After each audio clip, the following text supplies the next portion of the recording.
Good morning. This is Akashvani Kohima, the morning news read by Ketholeno.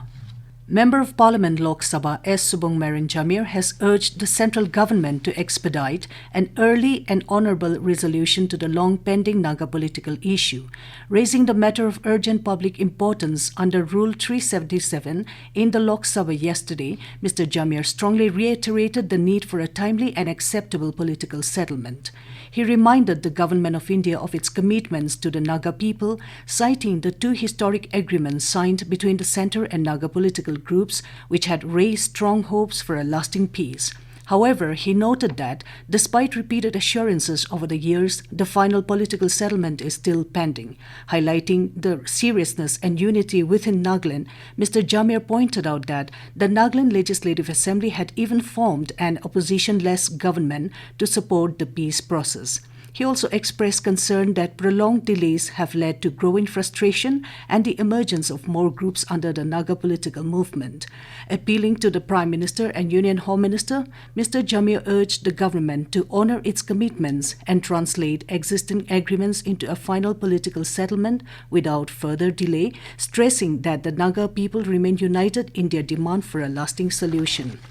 Prime Minister Narendra Modi said economic survey shows that India's fast-moving reform express is on track despite global challenges. In a social media post, Mr. Modi said economic survey, which was presented in Parliament yesterday, showcases how India's reform express is moving forward with consistency and purpose. Prime Minister said the survey reflects the strength of India's economic foundations and the government's continuous efforts to drive growth, innovation and inclusive development. The nation is observing Martyr's Day or Shaheed Diwas today. The day is a solemn occasion observed annually in India to honour and remember those who sacrificed their lives for the country's freedom and welfare. This day is especially significant because it marks the assassination of Mahatma Gandhi. Across the country, a 2-minute silence will be observed at 11 today to honour Gandhi's sacrifice and the martyrdom of all freedom fighters. Beating the retreat ceremony, marking the culmination of the 77th Republic Day celebrations, was held at Vijay Chowk in New Delhi yesterday.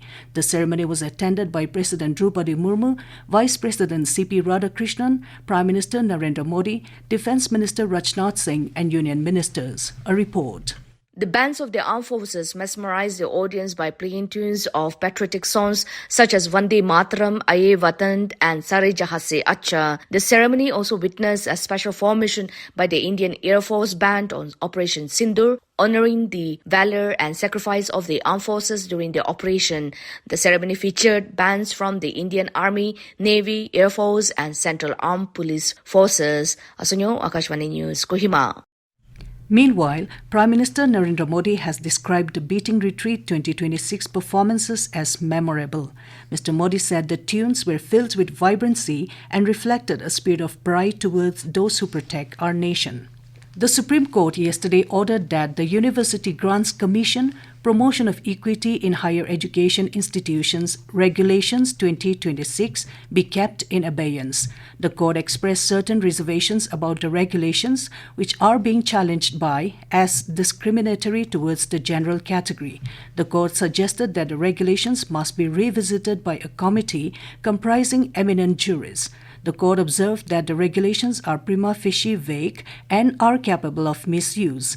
A bench comprising Chief Justice of India Surya Kant and Justice Joy Mallya Bagchi was hearing 3 writ petitions which challenged the constitutionality of the 2026 regulations.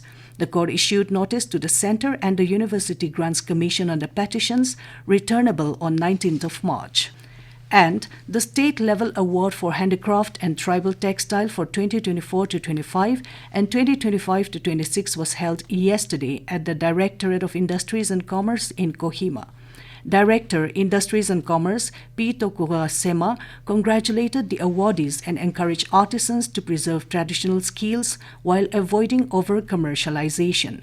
He also announced a monthly pension of 8,000 rupees for awardees after attaining the age of 60.